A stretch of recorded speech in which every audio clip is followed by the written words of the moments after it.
다 함께 사도신경으로 신앙 고백하면서 8월 4일 새벽 기도회를 하나님 앞에 올려드리겠습니다. 전능하사 천지를 만드신 하나님 아버지를 내가 믿사오며 그 외아들 우리 주 예수 그리스도를 믿사오니 이는 성령으로 잉태하사 동정녀 마리아에게 나시고 본디오 빌라도에게 고난을 받으사 십자가에 못 박혀 죽으시고 장사한 지 사흘 만에 죽은 자 가운데서 다시 살아나시며 하늘에 오르사 전능하신 하나님 우편에 앉아 계시다가 저리로서 산자와 죽은 자를 심판하러 오시리라. 성령을 믿사오며 거룩한 공회와 성도가 서로 교통하는 것과 죄를 사하여 주시는 것과 몸이 다시 사는 것과 영원히 사는 것을 믿사옵나이다. 아멘. 우리 다 함께 찬송 401장 함께 찬송 부르시겠습니다. 찬송 401장입니다.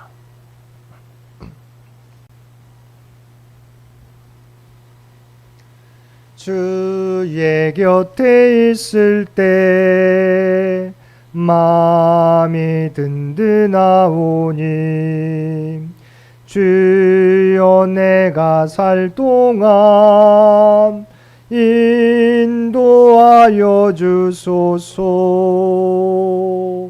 주여 주여 나를 인도하소서. 빠른 세상 살 동안 주여 인도하소서. 피난처인 예수여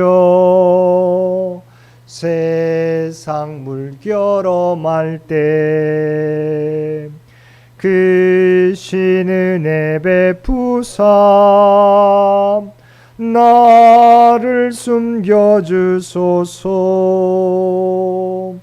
주여 주여 나를 인도하소서.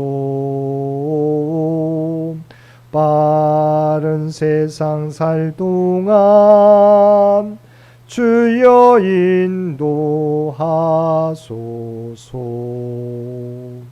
세상 품파진 후 영화로운 나라와 눈물 없는 곳으로 들어가게 하소서. 주여 주여 나를 인도하소서. 빠른 세상 살 동안 주여 인도하소서. 아멘. 오늘 우리에게 주신 하나님의 말씀 사도행전 18장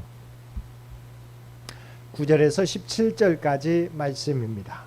사도행전 18장 9절에서 17절까지 말씀입니다.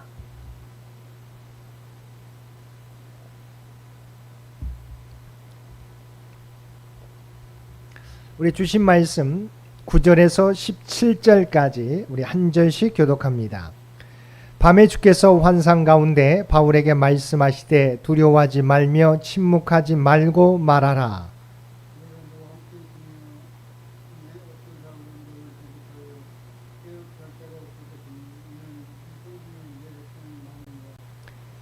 (1년 6개월을) 머물며 그들 가운데서 하나님의 말씀을 가르치니라.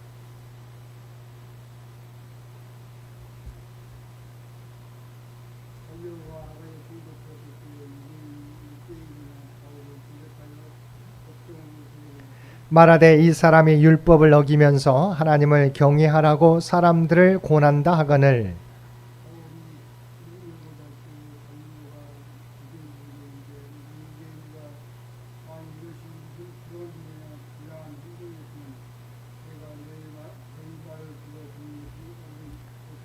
만일 문제와 언어와 명칭과 너희 법에 관한 것이면 너희가 스스로 처리하라. 나는 이러한 일에 재판장 되기를 원하지 아니하노라 하고.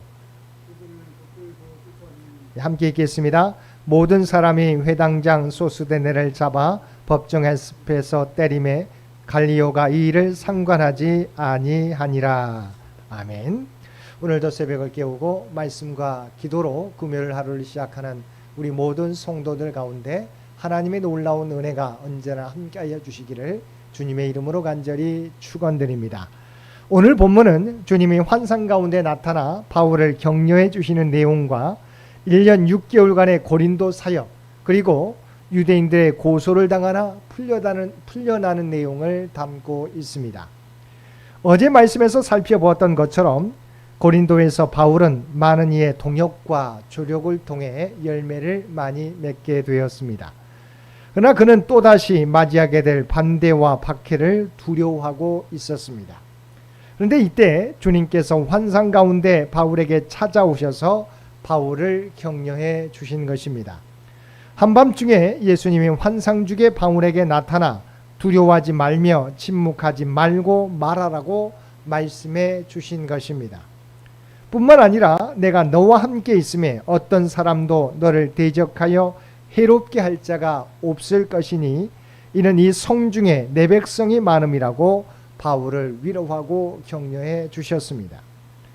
본문에는 언급이 없지만 아마도 바울은 당시 유대인들의 비방으로 인해 매우 큰 공경에 처하였던 것으로 여겨집니다. 그래서 다른 도시에서와 같이 고린도를 떠나고 싶은 마음이 바울에게 있었는지도 모릅니다. 사실 회당장 그리스도의 회심은 많은 유대인들이 기독교로 개종하는데 영향을 미쳤지만 반대로 고린도 거주 유대인들의 감정을 자극했고 그로 인해 바울은 보복의 위험이 있었습니다. 바로 이런 순간에 주님이 바울에게 나타나신 것입니다. 그리고 당신이 여전히 바울과 함께 하신다고 말씀해 주셨습니다. 아무도 바울을 대적할 수 없으니 두려워하지 말라고 용기를 북돋아 주셨습니다. 그리고 두려움 없이 입을 열어 복음을 외치라고 말씀해 주셨습니다. 10절을 보면 주님께서는 이 성중에 내 백성이 많음이라고 말씀하셨습니다. 이것은 주님께서 9절에서 사도 바울을 향해 침묵하지 말고 말하라고 하신 이유였습니다. 그렇다면 여기서 내 백성이 많음이라고 말씀하신 이유가 무엇입니까? 우리가 어제 말씀을 통해서 살펴보았던 것처럼 고린도는 교통의 요충지로 지중해 무역권을 장악한 번영의 도시였습니다. 또한 매우 타락한 도시이기도 했습니다. 무역과 상업의 번성은 자연히 매춘의 성행을 가져왔습니다. 더욱이 이곳에는 미의 여신인 아프로디테 신전이 있어서 천여 명에 이르는 여사제들이 상주하며 종교의식을 빙자한 매춘을 대낮에도 행하고 있었습니다. 그러니 이곳의 도덕적 성적 타락이 얼마나 극심했을지는 너무도 뻔한 사실이었습니다. 오죽하면 고린도의 아가씨란 말이 매춘부를 의미하고 또 고린도인이 된다라는 말이 곧 성적으로 문란한 자라는 표현으로 사용되었겠습니까? 근데 주님께서는 이 성중에 내 백성이 많다고 말씀하신 것입니다. 이것은 하나님의 은혜의 빛이 비추지 않은 곳은 그 어디에도 없다는 분명한 증거입니다. 하나님께서는 그 누구도 포기하지 않고 아무리 어둡고 타락한 곳일지라도 그리고 아무리 야만적이고 원시적인 삶을 살아가는 사람들이 있는 곳일지라도 하나님의 은혜의 빛은 여전히 비추고 있다는 사실입니다. 그러므로 우리들은 이처럼 하나님께서 택하시고 구원하기를 원하시는 영혼들을 위해 땅끝까지 그리고 그 어느 곳이라도 가서 복음 들고 가서 전해야 할 것입니다. 11절을 보면 사도 바울은 고린도에 1년 6개월을 머물며 하나님의 말씀을 가르쳤다고 하였습니다. 바울은 하나님의 말씀대로 그곳을 떠나지 않고 그곳에서 하나님의 말씀과 복음을 전파했던 것입니다. 12절을 보면 유대인이 일제히 일어나 바울을 대적했다고 하였습니다. 즉 과거에 사도 바울이 복음을 선포하는 곳이면 여지없이 유대인들이 등장하여 바울을 핍박하였듯이 이번에도 유대인들이 나타나 바울의 사역을 방해하려고 한 것입니다. 근데 이번 사건을 통해 우리는 한 가지 사실을 깨닫게 됩니다. 먼저 바로 앞부분에서 살펴보았던 것처럼 주님께서는 사도 바울에게 환상 가운데 나타나 참으로 귀한 격려와 위로의 말씀을 주셨습니다. 때문에 사도 바울은 이러한 격려에 힘입어 1년 6개월이나 고린도에 머물며 복음 증거의 사역을 계속 수행할 수 있었습니다. 그렇다면 우리는 대개 이렇게 생각할 것입니다. 이처럼 주님께서 각별한 관심을 보이시며 특별한 은혜까지 베풀어 주셨으니 그야말로 고린도에서의 사역은 만사 형통의 사역이 되겠구나. 그러나 과연 그랬습니까? 아닙니다. 성경은 참으로 놀랍게도 이런 말씀을 기록한 다음에 유대인들의 핍박과 방해 공작이 있었다고 곧이어 기록하고 있습니다. 더구나 이번에는 과거와는 달리 직접적인 공격이 아니라 로마 총독의 힘을 빌어 원천적으로 복음 전파를 방해하고자 하는 참으로 교묘한 방법이 동원되었습니다. 과거 예루살렘의 유대 지도자들이 빌라도 총독을 이용하여 예수 그리스도를 십자가에 못 박았던 것 같이 유사한 방법으로 바울의 복음 전파를 방해하려 한 것입니다. 이러한 사실이 무엇을 말해줍니까? 하나님께서 성도에게 더 각별하고 풍성한 은혜를 베푸실수록 사단의 역사 역시 더욱 강렬하고 교묘해진다는 것입니다. 따라서 우리 모든 성도들은 은혜를 입을 때마다 감사하는 마음과 함께 사단의 방해 역사에 대해 더욱 주의하며 깨어있도록 해야 할 것입니다. 14절에서 17절까지는 유대인의 고소에 대해 총독 갈리오가 어떻게 행동했는지를 기록하고 있습니다. 갈리오는 유대인의 바울에 대한 고소를 기각했습니다. 그의 이런 행동은 정치적으로 볼 때 매우 현명한 행동이었습니다. 왜냐하면 그는 유대인의 고소를 유대인 내부의 종교적 문제로 규정한 후 철저하게 정치와 분리시킴으로써 로마 권력을 이용하려던 유대인의 음모를 사전에 봉쇄해 버렸기 때문입니다. 한편으로는 하나님의 약속이 얼마나 정확한 것인가를 보다 분명하게 증거해 주고 있습니다. 주님께서는 분명히 내가 너와 함께 있음에 어떤 사람도 너를 대적하여 해롭게 할 자가 없을 것이라고 약속해 주셨습니다. 그리고 유대인들의 방해가 있었을 때 사도 바울과 함께 하시던 주님께서는 즉시 역사하셨습니다. 그리하여 미처 사도 바울이 입을 열어 자신을 변호하기도 전에 갈리오 총독의 입을 열어서 사전에 유대인의 음모를 분쇄해 버리셨을 뿐만 아니라 아예 법정에서 몰아내기까지 하였습니다. 이처럼 주님께서는 하늘과 땅의 모든 권세를 가지셨을 뿐만 아니라 한 번 약속하시면 그 약속을 지키시는 분이십니다. 그러므로 어떤 상황이 닥치더라도 우리와 함께 하시며 우리를 지키시는 주님의 약속을 믿고 맡은 바 사역 충성되이 감당하며 살아가는 저와 여러분 모두가 되시기를 주님의 이름으로 간절히 축원드립니다. 함께 기도드리겠습니다. 사랑하는 충만하신 아버지 하나님, 하나님께서는 우리가 물 가운데로 지날 때에도 함께 하시며 불 가운데로 지날 때에도 함께 해주시는 줄 믿습니다. 어떤 상황을 만날지라도 우리와 함께 하시는 하나님을 바라보며 담대하게 주의 사명 감당하며 살아가는 저희들 되게 하여 주옵소서.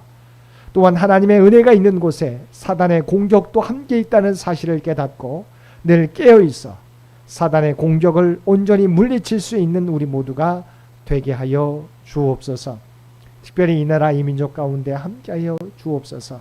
무더위가 계속되는데 무더위로 말미암아 어려움 당하는 가정 없도록 주께서 지키시고 보호하여 주옵소서. 100주년을 준비하며 달려가는 장현재단과 장현의 가족들 가운데 함께하여 주시기를 원합니다.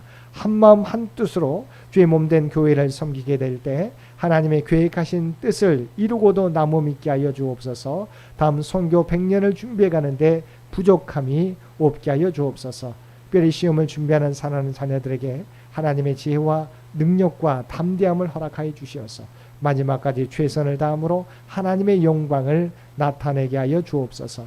병중에 하나님의 도우심을 바라는 많은 환우들 가운데 함께해 주시어서 그들이 외롭지 않게 해 주시고 그들의 병상에 찾아가 주셔서 위로하여 주시며 하나님의 놀라운 치유와 회복의 역사를 그들 모두에게 허락하여 주옵소서. 오늘도 우리에게 복된 하루를 허락해 주신 것 진심으로 감사드립니다. 날마다 주님과 동행하며 이 땅에서 우리 주위의 많은 사람들에게 선한 영향력을 드러내며 살아가게 하여 주옵소서. 우리가 세상 속에 살아가지만 하나님의 부름받은 백성이라고 하는 사실을 늘 고백하며 살아가게 하여 주옵소서.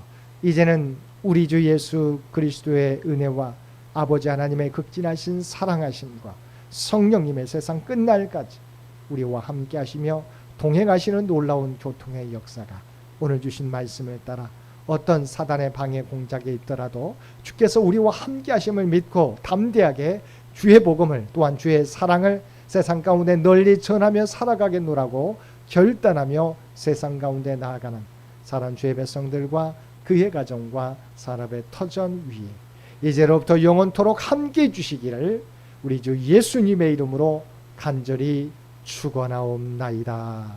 아멘. 여러분 기도하실 때 오늘 주신 말씀을 위해서 이 나라 이 민족을 위해서 창현재단을 위해서 창현의 가족들을 위해서 기도해 주시고 각자의 기도 제목 가지고 하나님 앞에 더욱더 가까이 나아가시기를 바랍니다.